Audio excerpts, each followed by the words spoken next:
नाज़रीन अस्सलाम वालेकुम। नाज़रीन, दुनिया की तारीख में गालिबन पहली दफ़ा क्रूड पेट्रोलियम की प्राइसेस सिफर से नीचे गिर गई हैं, ज़ीरो से नीचे चली गई हैं, मनफी में चली गई हैं। जिसका मतलब यह है कि ऑयल प्रोड्यूसर्स जो हैं वो ऑयल कंज्यूमर्स को, यानी बेचने वाला जो है वो ख़रीदने वाले के तरले मिन्नतें कर रहा है कि मुझसे पैसे ले लो, मुझसे मेरा तेल ले लो। सूरत हाल ये है कि 160 मिलियन बैरल जो है वो समुद्रों के अंदर जो ऑयल टैंकर और बहरी जहाज़ हैं उनके ऊपर लदा हुआ है। बहरी जहाज़ उसे उतारना चाहते हैं, उससे जान उतार उनका खर्चा बढ़ता चला जा रहा है और दुनिया में स्टोरेज की कोई कैपेसिटी नहीं है। रियासत हाय मुत्तहिदा अमेरिका, जिसके पास दुनिया में सबसे ज़्यादा स्टोरेज कैपेसिटी है, उसके तमाम स्टोरेज फैसिलिटीज़ भर चुकी हैं। ओक्लाहोमा में, अमेरिका के साउथ में, जहां ये सबसे बड़ी फैसिलिटी थी, वहां कोई मज़ीद शिप अब लगने की गुंजाइश नहीं है। ये वो सूरत हाल है जिसके दरमियान PMLN की लीडरशिप ने आज पाकिस्तान के एक्स प्राइम मिनिस्टर जनाब खाका नवासी साहब ने बाकी लीडरान के साथ खड़े होकर बड़े वाशगाफ अल्फाज में यह मुतालबा किया कि पाकिस्तान में ऑयल की जो प्राइसेस हैं, हाई स्ट्रीट जो प्राइसेस हैं, उसमें फौरी तौर पे कमी की जाए। उन्होंने कहा कि कम से कम अगर इसको और कुछ नहीं होता तो इसको 50 रुपया पर लीटर तक लाया जाए। याद रहे कि इस वक्त पाकिस्तान के हाई स्ट्रीट पे, सड़क पे, पेट्रोल पंप पे 97 रुपये कुछ पैसे का 1 लीटर जो है वो फ़रोख्त हो रहा है। अगर ये एक डेवलपमेंट है तो दूसरी तरफ नाज़रीन ये भी डेवलपमेंट है कि PMLN के रहनुमा ख्वाजा आसिफ साहब ने बहुत शदीद मजम्मत की है इमरान खान साहब की हुकूमत के इस प्लान को कि पार्लियामेंट के, सेनेट के और नेशनल असम्बली के सेशन जो हैं उनको वीडियो लिंक के ज़रिए, जैसे इस वक्त के प्रोग्राम आपके सामने एक वीडियो लिंक के ज़रिए मैं अपने गेस्ट और अपने एक्सपर्ट्स के साथ जुड़ा हुआ हूँ, उन्होंने कहा कि ऐसा नहीं होना चाहिए। और ये तो इसका मतलब यह है कि पाकिस्तान में पार्लियामेंट को सस्पेंड कर दिया गया। हुकूमत का मौक़िफ़ यह है कि पार्लियामेंट को सस्पेंड नहीं किया गया और पूरी दुनिया में जो इंपॉर्टेंट मीटिंग्स हो रही हैं वो इसी तरह से वीडियो लिंक से, सैटेलाइट लिंक के ज़रिए हो रही हैं। लेकिन अपोजिशन ये कहती है कि वहाँ की सूरत हाल मुख्तलिफ है। यहाँ तो 10 घंटे में पूरे मुल्क से लोग एक पॉइंट पे इकट्ठे हो भी सकते हैं। सुप्रीम कोर्ट ऑफ पाकिस्तान की एक दिन पहले की जो ऑब्जर्वेशन है उसका अभी तक कोई जवाब नहीं आ पाया कि 9 अरब रुपया जो है ज़कात का वो सेंट्रल गवर्नमेंट ने सूबों के हवाले किया है, लेकिन उसको मॉनिटर नहीं किया गया है। सऊदी अरब और UAE में उलमा ने हुकूमत की जो फैसला है उसे बैक किया और कहा कि तरावी और ईद की नमाज भी घर से अदा हो सकती है। ताहम पाकिस्तान में उलमा की एक डेलीगेशन ने चंद दिन पहले सदर अलवी से अपने मुतालबात को मनवा लिया, जिसमें एक 20 पॉइंट SOP का, स्टैंडर्ड ऑपरेटिंग प्रोसीजर्स का एक फॉर्मूला सामने लाया गया कि मसाजिद को खोल दिया जाए तरावियों के लिए और इस तरह से ये एहतियाती तदाबीर हो सकती हैं। ये वो चीज़ है जिसे अब प्राइम मिनिस्टर ऑफ पाकिस्तान जनाब इमरान खान साहब ने बैक कर दिया और मैं बड़ी तारीफ़ कर रहे हैं कि प्राइम मिनिस्टर जो हैं उन्होंने ख्याल रखा। ये और बात है कि बाकी सारी दुनिया में इस किस्म की कोई फैसिलिटी नहीं दी गई है और उलमा ने सऊदी अरब में और UAE में और अरब ममालिक में हुकूमत के फ़ैसले को बैक किया है। पाकिस्तान में कुछ और हो रहा है। असद उमर साहब ने मुतालबा किया है कि IPP के हवाले से जो रिपोर्ट है उसे पब्लिक कर दिया जाए, जबकि मिनिस्ट्री ऑफ जो फाइनेंस है और मिनिस्ट्री का ये ख्याल है कि ऐसा, मिनिस्ट्री ऑफ पावर का ये ख्याल है कि ऐसा नहीं होना चाहिए, बिकॉज CPEC में जो प्रोजेक्ट्स पाकिस्तान में मंजूर किए गए उनकी कीमत और लागत जो है वो हिंदुस्तान में होने वाले प्रोजेक्ट से कहीं ज़्यादा है, जबकि हिंदुस्तान में होने वाले प्रोजेक्ट जो हैं वो गालिबन बेहतर क्वालिटी के हैं उन प्रोजेक्ट से जो पाकिस्तान में बने। ये तो चंद इशूज़ हैं, इसके अलावा बहुत से इशूज़ हैं जिसके साथ मुझे ज्वाइन कर रहे हैं फवाद चौधरी साहब, वफाकी वज़ीर साइंस एंड टेक्नोलॉजी हैं, पहले पाकिस्तान के इंफॉर्मेशन मिनिस्टर रह चुके हैं। आप सबकी जानी पहचानी शख्सियत मेरे साथ हैं। मियाँ जावेद लतीफ़ साहब, सीनियर रहनुमा मुस्लिम लीग, भी मुझे वीडियो लिंक के ज़रिए ज्वाइन करें। Very warm welcome to both my guest. Fawad Chaudhry साहब, क्या करेंगे आप? बहुत ही मुनासिब मुतालबा लग रहा है। पहला मुतालबा है गालिबन PMLN की तरफ से कोरोना क्राइसिस और पेंडेमिक के बाद, जो इतना मंतकी लगता है, जो इतना रैशनल लगता है, जो ऐसा लगता है कि हुकूमत को मानना ही पड़ेगा। हुकूमत की क्या पोजीशन है इस पर पेट्रोलियम के हवाले से कि 50 रुपये पर लीटर होना चाहिए? देखिए, पहली बात तो यह है कि यह मुतालबा अगर कोई ऐसा आदमी करता जो कि पेट्रोलियम के निज़ाम से वाकिफ़ नहीं है तो फिर तो इसको कहा जा सकता था कि ये मुतालबा जो है वो कुछ संजीदगी से नहीं किया गया। लेकिन ये मुतालबा चूँकि शाहिद खाकान अब्बासी साहब ने किया है तो इसलिए इसका मतलब ये है कि उनको तो पेट्रोलियम का जो अंदाज़ा है, मार्केट का अंदाज़ा है। तो पहली तो बिल्कुल वाज़ेह है कि मुतालबा भी दीगर PMLN के मुतालबों की तरह एक सियासी मुतालबा है। उसकी वजह क्या है? शायद खाकान अब्बासी साहब को अच्छी तरह मालूम है कि जो पेट्रोलियम की प्राइस होती है वो एक महीने का जो एग्रीगेट होता है या एवरेज होता है उसके ऊपर डिटरमिन की जाती है। और दूसरा ये कि जो हमारा उसके ऊपर सेल्स टैक्स है और जो पीडीएल है उसको जो प्राइस है उसमें शामिल किया जाता है। और अगर फॉर एग्जांपल आज की प्राइस के ऊपर अगर हम सेल्स टैक्स और पीडीएल शामिल भी करें तो वो प्राइस तकरीबन 78-80 रुपए के ऊपर जो है वो पड़ेगी, 50 रुपए पे तो कभी भी नहीं पड़ सकती। और दूसरी बात ये है कि अभी ये मुआहदा, ये जो बात है वो इसलिए प्रीमेच्योर, ये एक महीने की जब एवरेज ली जाएगी उसके वक्त हम देखेंगे कि अभी इस तेल जो है वो ऊपर जाता है या नहीं जाता है, और अगर यही प्राइस रखता है तो फिर क्या रखता है। तो जो एवरेज आएगी वो कंज्यूमर को जो है वो पास ऑन होगी। इस वक्त ज्यादा मेरे ख्याल में मंतकी बात जो नहीं, लेकिन ये तो सही है ना कि अब तेल की कीमतें बड़ी कम रहेंगी दुनिया में बड़ी देर तक। देखिए ये तो डिपेंड करता है ना कि प्रोडक्शन जो है वो रशिया और सऊदी अरेबिया के दरमियान जो एक समझिए कि जो ऑयल वॉर चल रही है वो क्या करवट बदलती है। अगर तो रशिया और सऊदी अरेबिया अपनी प्रोडक्शन को कम करते हैं तो फिर ये ज़रूरी नहीं है कि ऑयल प्राइसेस ये रहें। लेकिन अगर उनकी दरमियान जो फिलहाल सेटलमेंट नहीं हो सकी, अगर वो सेटलमेंट ना हुई तो फिर जाहिर है कि आपकी बात दुरुस्त होगी। लेकिन ये सेटलमेंट हो नहीं गई, अमेरिका ने करवा नहीं दी। नहीं, अभी तो बिल्कुल नहीं हुई। अभी तो करवा दी ना, जो है 9 बिलियन बैरल कम प्रोड्यूस करेंगे। नहीं, लेकिन अभी भी उनका उस लेवल के ऊपर नहीं सेटल आपस में। ये देखिए आपको तो ज़्यादा अच्छी तरह मालूम है कि सऊदी अरेबिया का रशिया के साथ जो सीरिया को लेकर के जिस किस्म के ताल्लुकात हैं उसमें 100% सेटलमेंट इस वक्त तो मुमकिन ही नहीं है उनकी किसी इशू पे।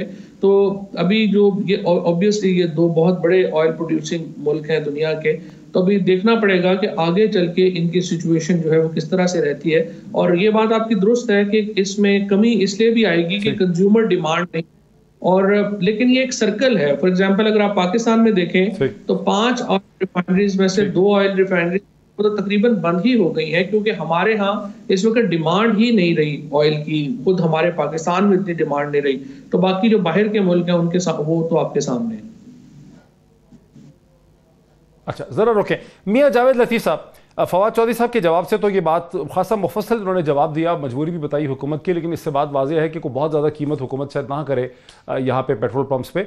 अब जो मुतालबा किया है पीएमएलए ने सोचे समझे बगैर कर दिया क्या? मैं कतन ये कहने के लिए तैयार नहीं हूँ कि फवाद चौधरी साहब ने जो दलील दी है वो गलत होगी, मगर मेरी इनकी खिदमत में ये गुजारिश है कि जो ये फरमा रहे हैं कि पेट्रोलियम के हवाले से जो मुतालबा कर रहे हैं खाकान अब्बासी साहब, वो तो आगाह है। कोई और करता तो मैं शायद उसको संजीदा ना लेता। तो मैं ये अर्ज़ करूँगा कि असद उमर साहब जब एक बैरल पे $1 कम होता था तो क्या मुतालबा असद उमर साहब किया करते थे, और क्या वो उस वक्त वाकफ़ नहीं थे इन चीज़ों से। और दूसरा मैं ये अर्ज़ करूँगा कि आज दुनिया में ये कहते हैं 1 माह के लिए तेल की प्राइस तय होती हैं, तो मगर मेरी इनकी खिदमत में ये गुजारिश है कि तेल की कीमतें दुनिया में कब से उनकी प्राइस कम हो रही है और पाकिस्तानी कौम को उसके क्या फ़ायदे मिल रहे हैं, ये भी आपके सामने है। मैं तो कुछ नहीं कहूँगा, मगर इतना ज़रूर अर्ज़ करूँगा कि पाकिस्तानी कौम जो आपकी तरफ देख रही है या जो आप कर रहे हैं, या जिस तरह आप ये कहा करते थे कि आप इसी से हुकूमत आप चला रहे हैं, चूना लगा रहे हैं कौम को, तो आज मुझे तो कहने की ज़रूरत नहीं है, मगर कौम जो समझ रही है वो फवाद चौधरी साहब के इल्म में होना चाहिए। सही है। अच्छा, बिल्कुल सही है आपका। मैं फवाद चौधरी साहब का भी इस पर रिस्पॉन्स लूँ, लेकिन मुझे एक ब्रेक लेने के लिए कहा जा रहा है। ब्रेक हम ले लें और ब्रेक के बाद वापस आते हैं और डिस्कशन को आगे बढ़ाते हैं। नाज़रीन वेलकम बैक। नाज़रीन सीधा चलता हूँ मैं फवाद चौधरी साहब की तरफ। फवाद चौधरी साहब, मियां जावेद लतीफ़ साहब को भी बड़ी मायूसी हुई है और यकीनन बहुत से और लोगों को भी बड़ी मायूसी होगी कि आप ये बता रहे हैं कि बावजूद इसके कि तेल की कीमतें बैनुल-अक़वामी मार्केट्स में 0 से नीचे चली गई हैं, पाकिस्तान में कोई खातर खा कमी जो है वो तेल की कीमतों में नहीं हो सकेगी। सियासी एतबार से ये आपकी हुकूमत के लिए बड़ा अजीब सा नहीं लगेगा लोगों को? देखिए, पहली बात तो ये है कि जिस तरह से मैंने कहा कि अभी तक पाकिस्तान में ये जो तासुर है कि पाकिस्तान में तेल की कीमतें अब बहुत ज़्यादा है, ये तासुर भी दुरुस्त नहीं है। अगर आप इस वक्त नॉन पेट्रोलियम कंट्रीज में देखेंगे तो पाकिस्तान में जो नॉन पेट्रोलियम प्रोड्यूसिंग कंट्रीज हैं, पाकिस्तान में तेल की कीमतें सबसे कम हैं। और ये रिलीफ अभी जिस तरह से मियाँ साहब ने कहा कि पहले रिलीफ $1 नीचे जाता था तो नहीं था, ये बिल्कुल गलत बात है। अभी तो सिर्फ चंद हफ्ते पहले जो है वो तेल की कीमतों में कमी की गई थी, क्योंकि आलमी दुनिया में तेल की कीमतों में कमी हुई है।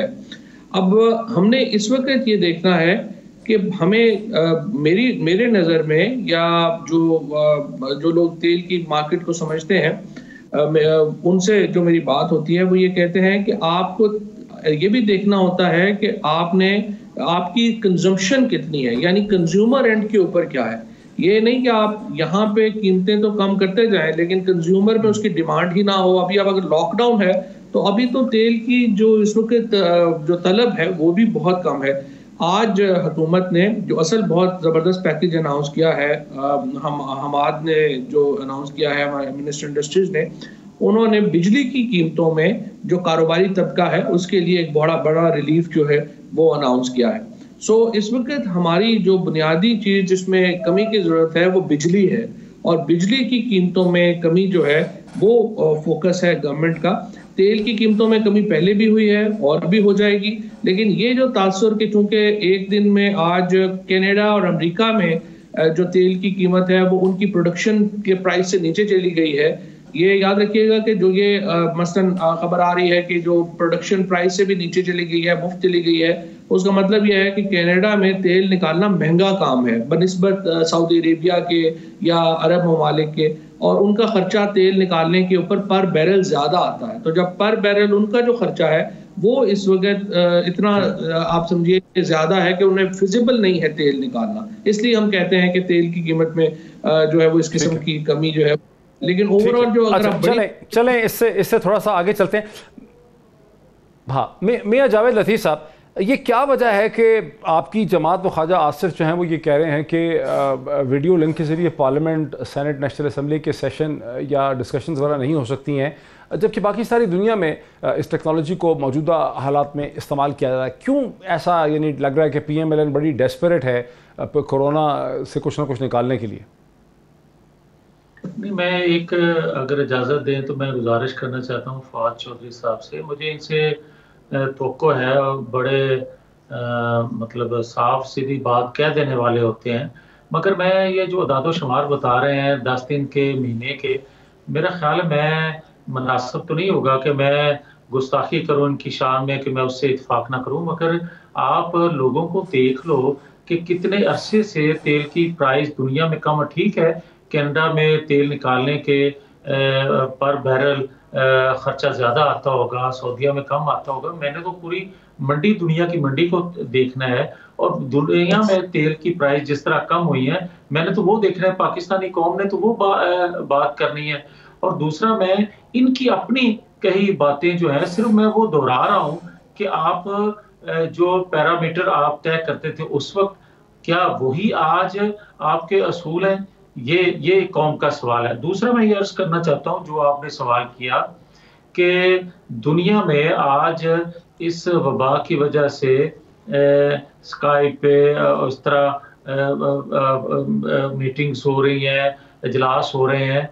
तो मैं ये अर्ज करता हूँ कि डॉक्टर मुईज़ साहब, कि जब आप इजाज़त दे रहे हैं इंडस्ट्री खोलने की, और जब आप एक लॉकडाउन को डे 1 से आपने दिल से प्राइम मिनिस्टर साहब ने कबूल नहीं किया, और ना ही उस पर पाबंदी करवाई, और ना खुद की, और ना लोगों को उस पर कायल किया। और इसी तरह आप जिस तरह मसाजिद में आप इजाज़त दे रहे हैं कि 3 फुट का या 6 फुट के फासले पे आप नमाज के लिए जा सकते हो, आप इंडस्ट्री आप खोल रहे हो स्टेप बाय स्टेप जिस तरह आप बता रहे हैं, तो मुझे ये बताएं कि क्या इस पर मसाजिद में इजाज़त उलेमा ने ले ली है प्रेसिडेंट से, इसके ऊपर आपका क्या मौक़िफ़ है? आपकी पार्टी का कोई मौक़िफ़ भी तो नहीं सामने आ रहा है इस पे कि मसाजिद पे, तरावी पे, नमाज ईद पे आपकी PMLN का क्या मौक़िफ़?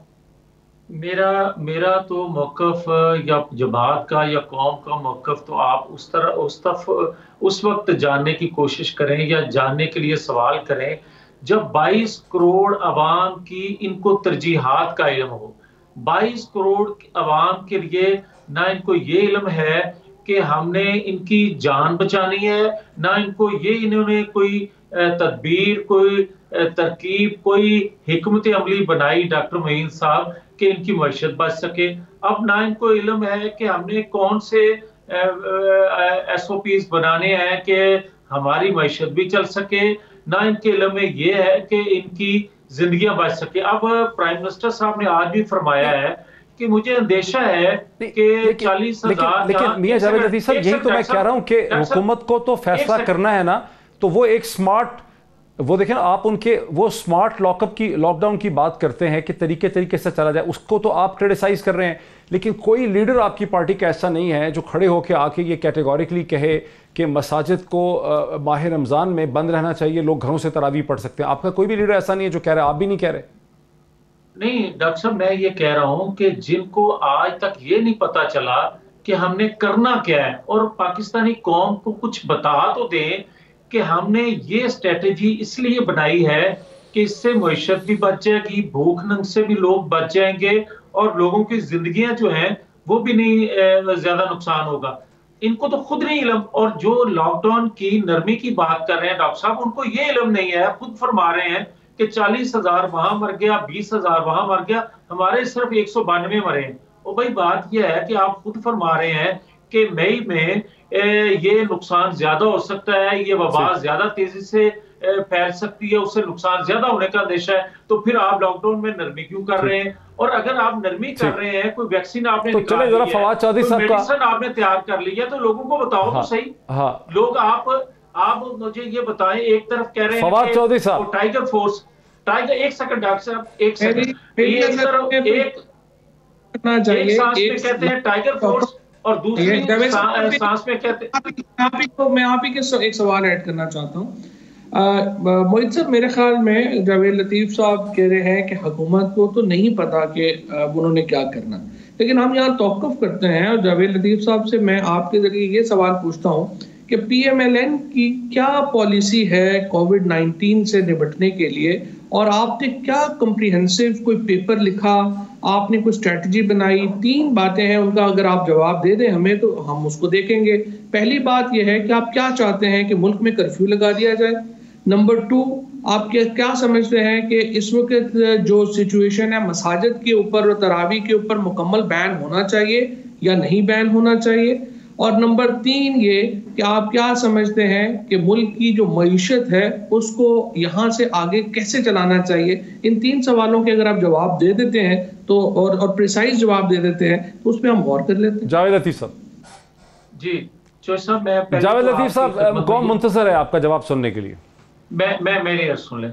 मैं फवाद चौधरी साहब की खिदमत में पहली गुजारिश ये करूंगा कि ये वबा जो है, ये वायरस जो है, ये पाकिस्तान की पैदाइश नहीं है। ये हमसाया ममालिक से आया और कैरी करके लोग लेकर आए। पाकिस्तान के अंदर अब तक जितने टेस्ट हुए, जितने लोगों में ये वायरस पाया गया, उनकी ट्रैवल हिस्ट्री है।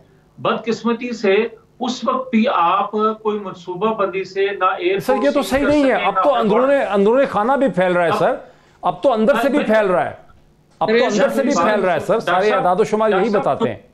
यार मुझे इजाजत तो दे ना, मुझे इजाजत तो दे। उन्होंने सवाल किया है, मुझे इजाजत दे, मैं उनका जवाब दे सकूं।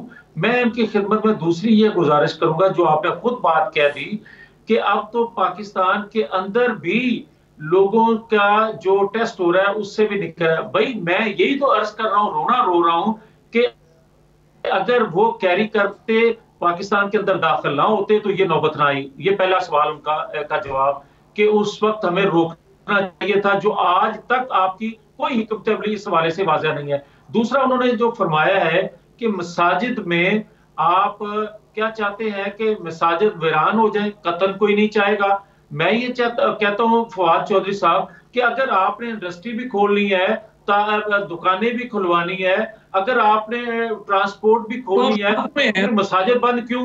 फिर उसको भी खोलें। और तीसरा, आपने उस शक्ल में तीसरा आपने जो सवाल किया था मईशत के हवाले से, मेरी फवाद चौधरी साहब आपकी खिदमत में यह गुजारिश है कि आप तो 2 साल के अंदर कोई माशी पॉलिसी ना बना सके तो हम आपसे ये क्या तो रख सकते हैं कि आप इन 15-20 दिनों में या 2 महीनों में आपको माशी पॉलिसी दे सकेंगे। इसलिए हमें आपसे कोई तवक्को ना थी, ना है, ना कौम को आज आपसे तवक्को है कोई। हम तो रोने ही रो रहे हैं कि गलत हुआ जो आपको लेकर आए और आज पूरी कौम भुगत रही है। फवाद चौधरी साहब, जवाब मिले आपको सवालों के? मैं तो मोहित साहब ये सवाल आपसे करना चाहता हूं कि जो 2-3 बुनियादी सवाल हमने सब रखे थे, क्या आप समझते हैं कि उनके जवाब थे? Answer is no. उसकी वजह यह है कि पाकिस्तान में जो पोजीशन की जमातें हैं वो कोई मेहनत नहीं करती हैं, वो कोई अपनी पॉलिसी ऑल्टरनेट नहीं बनाती हैं, वो हुकूमत के ऊपर तनकीद बराए तनकीद की पॉलिसी ज़्यादा रखती हैं और उनको समझ भी नहीं होती है। फ्रेंकली होना तो ये चाहिए था कि पाकिस्तान में अपोजिशन की जमातें अपने एक्सपर्ट्स को इकट्ठा करती, वो अपनी एक पॉलिसी जामे पॉलिसी लेके आती हैं, हुकूमत की जो हेल्थ के जिम्मेदारान हैं उनकी पॉलिसीज के मेख ठीक करती हैं, उसके ऊपर तनकीद करती। लेकिन हम देखते हैं कि ऐसा कुछ नहीं है। जो मसाजिद के मुतालिक बात है, आपने देखा जावेद लतीफ साहब तो उसकी हमायत कर रहे हैं और वो कह रहे हैं कि बिल्कुल सही है, जब बाकी खोल रहे हैं तो मसाजिद को भी खोलना चाहिए और लॉकडाउन होना चाहिए, नहीं होना चाहिए, उनके पास कोई जवाब नहीं है। ये एक बुनियादी सुकम है पाकिस्तान के सियासत का, जहां पर अपोजिशन पार्टीज का कोई ना को उनकी कोई तैयारी होती है, ना ही उनकी कोई गवर्नेंस का कोई स्ट्रेटजी होती है और ना ही वो कोई बड़ी पोजीशंस के ऊपर गवर्नमेंट को कोई गाइडेंस देने की पोजीशन में होती है। और ये बात रोजाना जो है वो हमारे सामने आती है। अब देखिए, जहां तक इस मामले का ताल्लुक है कोविड-19 का, पूरी दुनिया की जो गवर्नमेंट्स हैं वो कैच-22 में है। सिचुएशन ये है कि हम चाहते हैं कि इकोनॉमी को भी चलाया जाए और साथ साथ उसके हम लोगों की सेहत का भी ख्याल कर सके। जो ये रोजाना की स्ट्रेटजी है, रोजाना आप बैठते हैं और एक स्ट्रेटजी तय करते हैं। राइट नाउ आज तक पाकिस्तान की हुकूमत की जो स्ट्रेटजी है वो बिल्कुल कामयाब रही है, इंतहाई। पाकिस्तान में भी देखिए 26 फरवरी को पहले 2 लोग जो हैं उनकी डेथ हुई थी कोविड से, अमेरिका में भी उसी दिन हुई थी। अमेरिका, बरतानिया, यूरोप आज कहाँ पे खड़ा है, पाकिस्तान कहाँ पे खड़ा है, और अल्लाह ताला हमें जो है वो इस मुश्किल से बचाए। अभी तक हमारी स्ट्रेटजी काम कर रही है, आगे देखते हैं। मियां जावेद लतीफ़ साहब, बुनियादी तौर पर उनका आर्गूमेंट यह है कि कोई क्लैरिटी नहीं है PMLN के और अपोजिशन के मौक़िफ़ के अंदर। आप लोग मुखालफत तो कर रहे हैं, मुखालफत बराए मुखालफत तो कर रहे हैं, लेकिन कोई आपकी सोच नहीं है, कोई क्लैरिटी नहीं है, कोई डायरेक्शन नहीं है, कोई आपके पास सोल्यूशन नहीं है। ये बात वो सही कहते हैं, क्योंकि हुकूमत पूरी यही बात कह रही है तो मैं इनकी बात सही मान लेता हूँ। इसलिए कि जब प्राइम मिनिस्टर ने या स्पीकर कौमी असम्बली ने इजलास बुलाया अपोजिशन समेत, तो उस वक्त अपनी स्ट्रेटेजी या अपनी बात करने के बाद इमरान खान साहब उठ के चले गए और बाकी लोगों की उन्होंने गुफ्तगू ना सुनी जो तजवीज लेकर कोई गया था। अब आ जाए, मैं प्राइम मिनिस्टर साहब की बात कर लेता हूँ।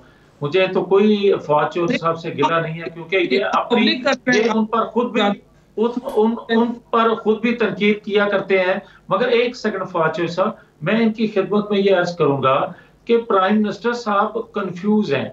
किस बात पे? वो मिक्स कर रहे हैं 2 चीजों को।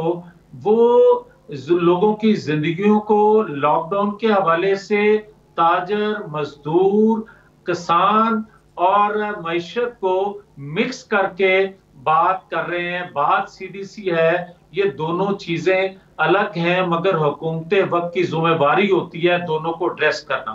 हुकूमत की जिम्मेवारी है कि लोगों की जिंदगियों को बचाने के लिए भी एक हिकमत अमली तय करे और लोगों को भूख और बेरोजगारी से बचाने के लिए या मईशत को बचाने के लिए भी एक मनसूबाबंदी बनाए। अब ये सवाल करते हैं हमसे कि इन अपोजिशन के पास कोई मनसूबाबंदी नहीं होती। हम तो डे 1 से कह रहे हैं कि लॉकडाउन का जो फैसला था वो दुरुस्त फैसला था, मगर उस पर मुकम्मल तौर पर अमल दरामद होना चाहिए था। जो प्राइम मिनिस्टर की कंफ्यूज होने की वजह से उस पर ना मुकम्मल अमल हो सका, ना उससे हम कोई फायदा उठा सके। और जो मईशत के हवाले से आज हम बात कर रहे हैं, लॉकडाउन की वजह से जो मईशत को नुकसान पहुंचना था वो भी नुकसान पहुंच गया। ना हम जिंदगियां बचा सके आपके कंफ्यूज होने की वजह से, और ना ही मईशत को हम संभाला दे सके। अब मैं ये अर्ज करता हूं कि इसके अलावा आज भी अगर प्राइम मिनिस्टर के पास, हम तो बिल्कुल तावन के लिए तैयार हैं। हम ये कहते हैं कि प्राइम मिनिस्टर साहब कोई वाजिया पॉलिसी दे कि इस तरह लोगों की जिंदगियां भी बच जाएंगी और इस तरह लोग बेरोजगार होने से या मैशत जो आज जीरो की तरफ जा रही है बिल्कुल खत्म होने के। वो डायरेक्शन आप लोग क्यों नहीं दे सकते? अगर आप समझते हैं कि प्राइम मिनिस्टर कंफ्यूज हैं तो आप क्यों नहीं एक मुफस्सल प्लान कौम के सामने रखते, उस पर एक स्टैंड ले लेते कि ये जैसे आपने तेल की कीमत का कहा है, इसी तरह आप मस्जिद पे एक स्टैंड लें, इंडस्ट्री पे स्टैंड लें।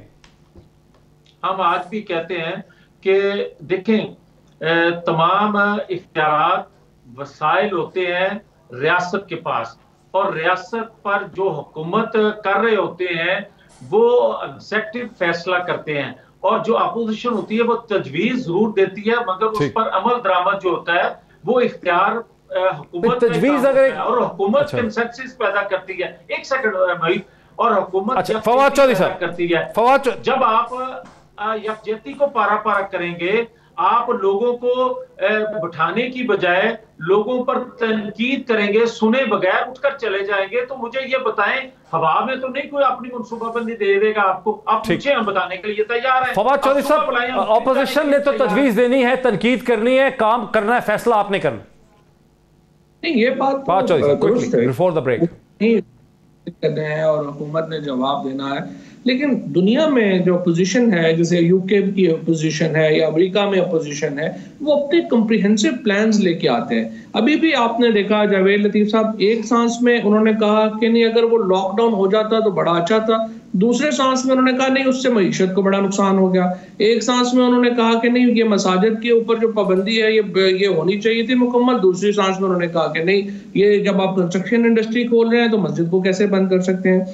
इसी तरीके से आपने शाहिद खान अब्बासी साहब को सुने, शहबाज शरीफ साहब को सुने, ये कहना कि इमरान खान उठ के चले गए थे तो इसलिए हम तजवीज नहीं देते, ये तो एक बिल्कुल बचगाना मौक़िफ़ है। आपने इमरान खान को तो कन्विंस नहीं करना, आपने तो लोगों को कन्विंस करना है। आप मोहित पीरज़ादा साहब के शो में आइए और अपना कम्प्रिहेंसिव प्लान दे दीजिए। आप रोजाना प्रेस कॉन्फ्रेंस करते हैं, अपना कम्प्रिहेंसिव प्लान दे दीजिए।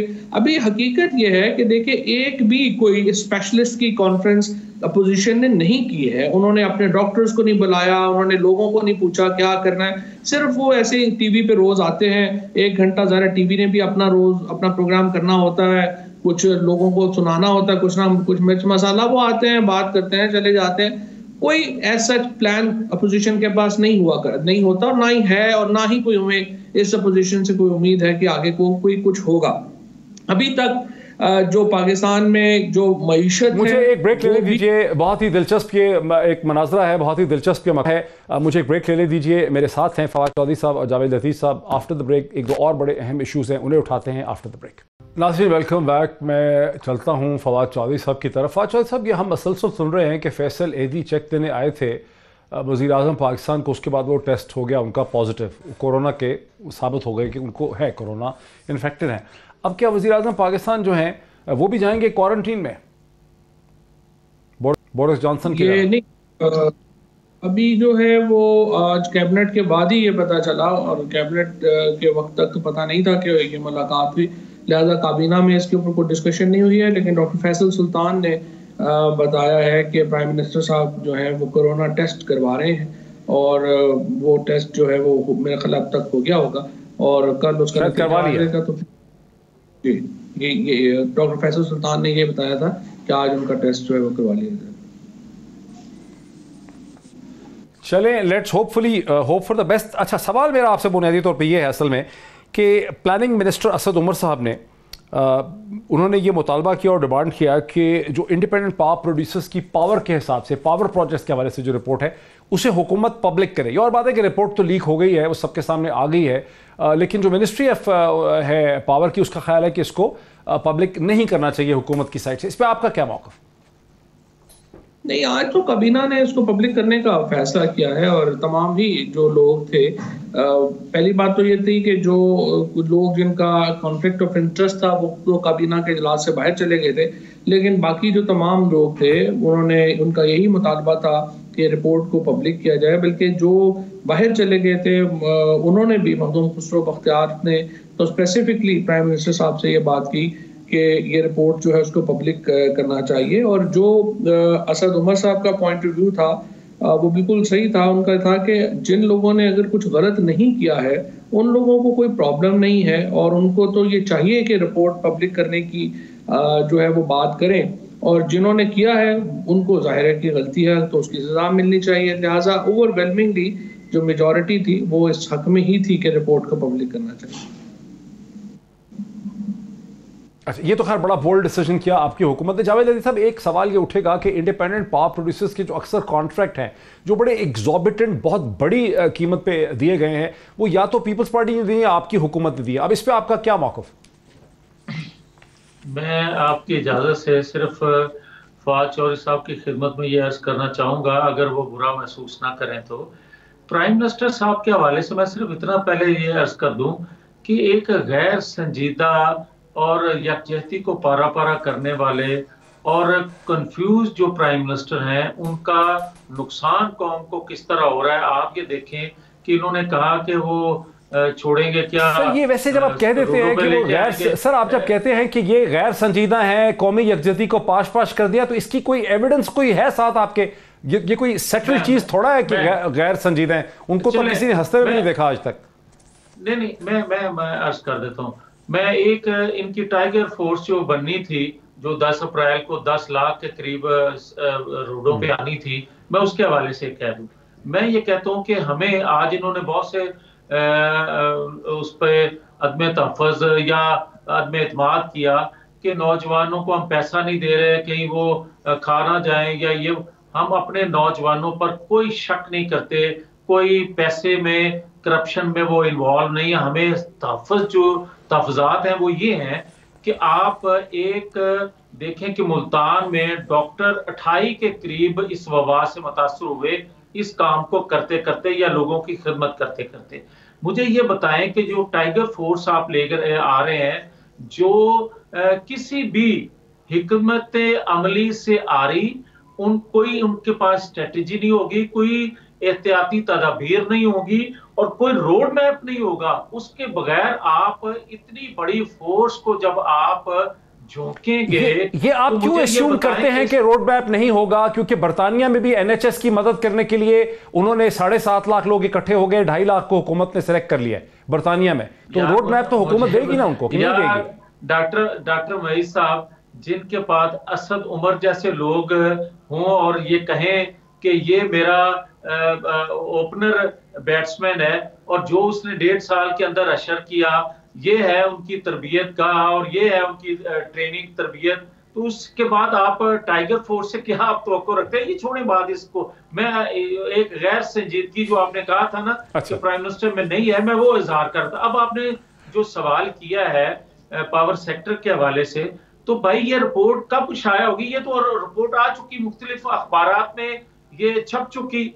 और मुझे ये बताएं कि आप 2008 से क्यों, उससे पहले क्यों नहीं पावर सेक्टर के हवाले से उस रिपोर्ट को शाया करते और वहां से उसको शुरू करते? और दूसरा मैं ये कहूंगा कि भाई साहब, हम आपकी बातों को संजीदा उस वक्त लेंगे जब आपने अपनी ही बनाई हुई रिपोर्ट जो है, अपनी हुकूमत के दौर में बनी हुई रिपोर्ट जो है चीनी गंदम के हवाले से, तो आपने उसका क्या असर किया है? बाकी लोगों ने, अगर साबका हुकूमतों में ऐसा हुआ होता तो अब तक नैब जो है उनके अजीजो अकारब को भी गिरफ्तार कर चुकी होती, और आपकी छत्र छाया के नीचे जो वुज़रा काम कर रहे हैं उनको मजीद आप अपग्रेड कर रहे हैं, मजीद उनको आप बड़ी जिम्मेवारियां दे रहे हैं। उसके बाद भी हम आपसे तवक्को रखेंगे। आपने ये सारा घोंसले जो है, आपकी हुकूमत ने अपने मिनिस्टर्स को गिरफ्तार किया था जी सर? आपकी हुकूमत को अपने मिनिस्टर्स गिरफ्तार किए थे पावर प्रोड्यूसर्स द्वारा? यार मुझे ये बताएं वहीद साहब कि आज तक 1.5-2 सालों में नैब ने कौन सा अद्वियात का स्कैंडल सामने आया? मुझे ये बताएं। इन्होंने कहा छोड़ेंगे नहीं, पकड़ लेंगे, आज तक कोई पकड़ा गया? मुझे ये बताएं कि इसी तरह इन्होंने आटा चीनी गंदम के जो स्कैंडल आया, कौन पकड़ा गया इसके हवाले से और कौन पकड़ा जाएगा ये भी बता दूं।